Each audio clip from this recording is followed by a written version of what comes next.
بہت جی شکریہ بالکل. آپ کا روک صاحبہ، اور رامع صاحب آپ کا بھی، اور ہمارے جو بھی مہمان ہیں، کہ آپ لوگ مجھے اتنے اچھے الفاظ سے میری زندگی میں نواز رہے ہیں، ورنہ عام طور پہ تو زندگی کے بعد ہی ہوتی ہیں یہ باتیں، وہ بھی قسمت والوں کے ساتھ۔ میں جو ہے یہاں پر ایک بات بہت جلدی سے کرنا چاہتی ہوں، کیونکہ مجھے ابھی نماز بھی پڑھنی تھی، خیر تو وہ جی میرا کہنا یہ تھا کہ یہ دونوں بچیاں چھوٹی ہیں، لیکن اس کا کچھ ڈیل ڈال میرے جیسا ہے تو وہ لمبی ہے۔ تو جی ان کی والدہ کو بھی میں نے خود فون کیا تھا، اور ان کو اپنے پاس بلایا، ان کا کیس آگے کیا، اور ان کو بھی جبران ناصر کے پاس میں نے بھیجا تھا باقاعدہ جبران سے ریکویسٹ کر کے، اور میں بہت مشکور ہوں اس کی کہ اس نے ان دونوں کیسز کو لیا، اور بہت اچھی طرح، بہت زبردست طریقے سے، بہت اچھی طریقے سے اس نے اس کیس کو دیکھا۔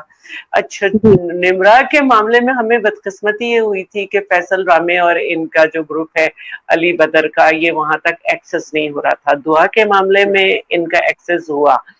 اب جی جی نمرا جب بازیاب ہو کر آئی تو وہی بات تھی کہ یہ بھی تقریباً 40 دن کے بعد بازیاب ہوئی تھی، تو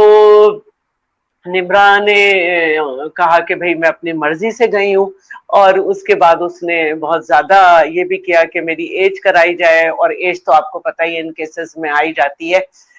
جی کیونکہ بس اب میں کیا بولوں نا، ہمارا ایک سسٹم ہے۔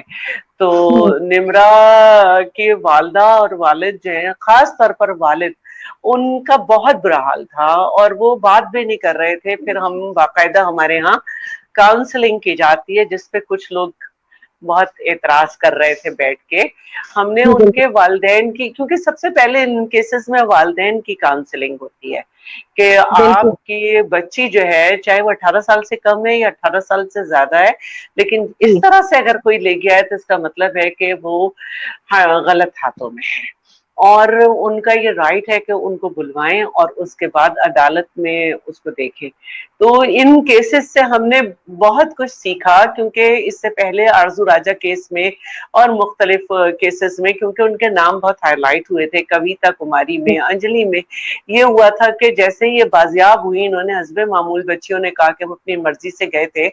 لیکن ان کو دارالامان بھیجا گیا۔ دارالامان میں وہ کچھ عرصے رہیں تو ان کا ذرا ڈر خوف جو ہے وہ نیچے ہوا، اور وہ ان کو سمجھ آیا کہ یہ غلط ہو گیا ہے، کیونکہ وہاں جی پر بھی ہمارے ہاں کاؤنسلنگ ہوتی ہے، اور ساری دنیا میں ہوتی ہے۔ کچھ جاہل ہوں خاتون بیٹھ جاتی ہیں، کوئی وہ فضول باتیں کرتی ہیں، اور یہ بھی کہا جا رہا تھا کہ شیلا رضا کہاں سے پیسے لگا رہی ہے۔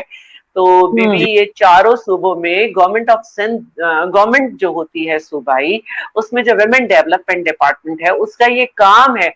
کہ جی لیگل اسسٹنس اور ہیلتھ اسسٹنس پرووائڈ کرے ان پرووائڈ کریں خواتین کو جو کسی نشانہ ہوئے ہیں۔ اب کسی پروگرام میں بیٹھ کے ہنسانے کا مطلب یہ نہیں ہے کہ آپ زندگی کو ہنسی کھیل سمجھ لیں، زندگی بہت مختلف چیز ہے۔ اور یہ بچی نمرا جو ہے،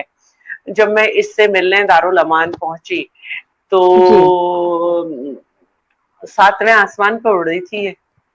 ہوں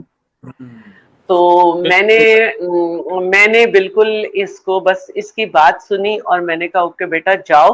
یہ 1094 ہے، اس کو ہمیشہ یاد رکھنا، اپنے دل میں اس کو رٹ لینا۔ کہیں گے ہوں یہ کیا ہے؟ تو میں نے کہا بیٹا یہ ہیلپ، جس پہ پاکستان سے باہر سے بھی فون آتے ہیں ہمارا کام دیکھ کر۔ تو بس اس وقت وہ کچھ سننے کے موڈ میں نہیں تھی، کچھ بھی ہوں کہنے کے موڈ میں نہیں تھی۔ میں نے اس کو صرف یہ کہا کہ تمہارے والد نے بات کرنی چھوڑ دی ہے، کام پہ نہیں جا رہے ہیں، ان کے والد سوزوکی چلاتے ہیں، اسکول کے بچوں کو پک اینڈ ڈراپ دیتے ہیں، اور تمہارا صحیح بھائی گھر سے نہیں نکل رہا ہے، اور امی جو ہے وہ تمہاری بہت پریشان تھی، میں نے ان کو خود فون کر کے بلایا ہے۔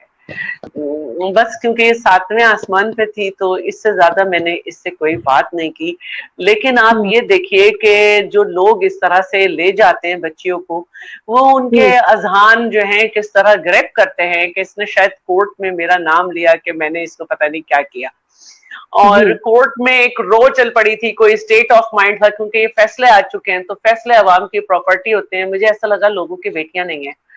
کہ ہر ایک کو ہاں فری ول دے دی اور کہا جاؤ جاؤ جاؤ۔ اور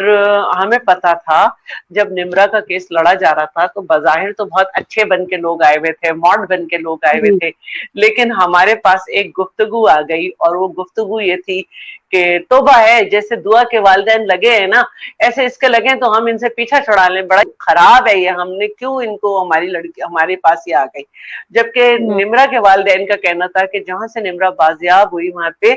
پڑی ہوئی تھی، اور ان کے بیٹے نے اس کی پکچر بنائی، اور وہاں کے اطراف کے جو لوگ تھے انہوں نے کہا کہ یہ لوگ صحیح نہیں ہیں، ہر کچھ عرصے بعد ان کے یہاں اس طرح سے آ جاتی ہے لڑکی. اور پھر نمرا کے والدین نے مجھے بتایا کہ ان پہ 2 دفعہ پولیس وین پہ فائرنگ بھی کی گئی.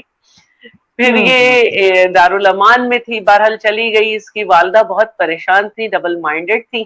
کبھی وہ کہتی تھی کہ میرا معاہدہ ہو رہا ہے، کیونکہ یہ کمپیل کر رہی تھی، یہ جی کمپیل کر رہی تھی کہ نہیں میں رکوں گی. کبھی وہ کہتی تھی معاہدہ ہو رہا ہے، کبھی کہہ رہی تھی نہیں ہو رہا، کبھی کچھ کہتی تھی. کبھی فون کیا کہ ڈیفینس کسی فلیٹ میں موجود ہوں اور ان لوگوں نے ہمیں بلایا ہے، وہاں پہ بہت بدتمیزی ہوئی، آپ پولیس بھیج دیں. میں کہا دیکھیں میں اس طرح سے پولیس نہیں بھیج سکتی، آپ کو میں نے ایک طریقہ کار دیا ہوا ہے کہ لائر دیا ہے، جبران ناصر کو دیا ہے میں نے، تو آپ یا تو ہمارے لائر کے کہنے پہ چلیں، اگر آپ خود اپنے طور پہ. پھر انہوں نے کہا کہ میں نے تو کورٹ میں ان لوگوں کو پھنسانے کے لیے کہا ہے کہ ہماری بات چیت ہو رہی ہے. اب میں کیا کر سکتی ہوں وہاں پہ، تو میں کچھ بھی نہیں کر سکتی. بہرحال نمرا چلی گئی، اور یہ مجھے نالج میں آیا کہ انہوں نے عید وید کا کھانا بیٹی کے ساتھ کھایا یا کچھ ہوا. بہرحال مجھے افسوس بہت تھا، اس لیے کہ میرا یہ یقین ہے کہ جو لڑکیوں کو اس طرح سے لے جاتے ہیں وہ صحیح لوگ نہیں ہوتے، اور بالکل اللہ تعالیٰ نے بہت جلد یہ وقت دکھایا. میں چاہتی ہوں کہ ہمارے سوشل میڈیا سے اور میڈیا پہ یہ باتیں آئیں کہ دیکھیے یہ اس وقت نمرا نے بہت ہمت دکھائی ہے کہ آ گئی ہے، لیکن حقیقت یہ ہے کہ اس کے والدین کو اور لڑکی کو، اب اگر اس نے کل جا کے یہ بات کی ہے کورٹ میں، تو اس کی ایج کم ہے، یہ میں بتا رہی ہوں، اس کی ایج کم ہے. یہ ان کے والدین کو بورڈ بٹھانا چاہیے دوبارہ، اور یہ بتانا چاہیے کہ اس کو ورغلا کے لے گئے تھے، اور اس لڑکی کو بھی بتانا چاہیے کہ کس طرح ورغلایا، کیا ہوا، کس طرح ٹیلی فون پہ رشتہ مانگا، نہیں مانگا تو یہ چلی گئی. اس کی سٹوری بھی صحیح نہیں ہے کہ میں خود گئی. میں یہ سمجھتی ہوں کہ یہ جس عمر کی بچیاں ہیں، یہ تو بچیاں ہیں. میں دوبارہ اس بات کو کہتی ہوں، اور اس بات پہ مجھے پورے پاکستان میں جہاں جہاں میں گئی ہوں، بازار میں، ہر جگہ، ایون یہ کہ اب 9 محرم ہے آج، ان 9 محرم میں 9 دن میں جس جگہ نکلی ہوں، لوگوں نے میرا ہاتھ پکڑ پکڑ کے بات کہی ہے کہ آپ کی اس بات سے ہم ہٹ ہی نہیں سکتے جو آپ نے یہ کہا ہے کہ میں اتنی بڑی عورت ہوں، منسٹر بھی ہوں، میں یہ ہمت نہیں کر سکتی کہ خود ٹیکسی اسٹینڈ جاؤں اور وہاں جی پہ جا کے ٹیکسی بک کروں اور کہوں میرے پاس پیسے بھی نہیں ہیں اور تم مجھے لے جاؤ. راستے میں رات بھی آتی ہے. تو یہ تو جی دعا زہرا پہ میں نے کہا تھا، اور نمرا نے یہ کہا تھا کہ میں اکیلی گھر سے نکلی، میں نے ٹیکسی منگائی، ٹیکسی منگا کے میں ٹیکسی اسٹینڈ پہ گئی، وہاں پہ میں بس میں بیٹھ گئی، بس کنڈکٹر نے مجھے ایک فیملی کے ساتھ بٹھا دیا. تو میں نے کہا تم کس بس اسٹاپ پہ گئی تھی؟ تو بڑی شرمندہ ہوئی، کہنے کی مجھے بس اسٹاپ کا نام یاد نہیں ہے. اب آپ مجھے بتائیں کہ ایک بچی ایک بس اسٹاپ تک جا رہی ہے لیکن اسے یہ نہیں معلوم، اور میں نے کیب کی. تو اب میں نے اس سے کہا بیٹا آپ کو معلوم ہے کہ جب کراچی بس چھوڑتی ہے نا تو بس کے اندر ایک فوٹوگرافر جو ہے وہ چڑھتا ہے اور وہ سارے مسافروں کی پکچر بناتا ہے. اب یا تو میں یہ کہوں کہ یہ بہت بڑے گینگز ہیں جن کے ساتھ یہ کنڈکٹرز وغیرہ ملے ہوئے ہیں جو بچیوں کو کسی فیملی کا پارٹ ظاہر کر دیتے ہیں، یا اسٹوری غلط تھی، یہ بھی اسی طرح گئی تھی. تو یہ ساری باتیں بہت ہی تکلیف دہ ہیں. یہ بچیوں کے لیے ایک عبرت کا نشان ہے جو اس طرح سے اپنے پیارے والدین کو چھوڑ کے، جنہوں نے بالکل ان کی خاطر اتنا سب کر رہے ہیں، ساتھ کھڑے ہوئے ہیں، ان کو چھوڑ کے نامعلوم لڑکوں کے پیچھے نکل جاتی ہیں کہ جی یہ زندگی 2-3 مہینے کی ہوتی ہے.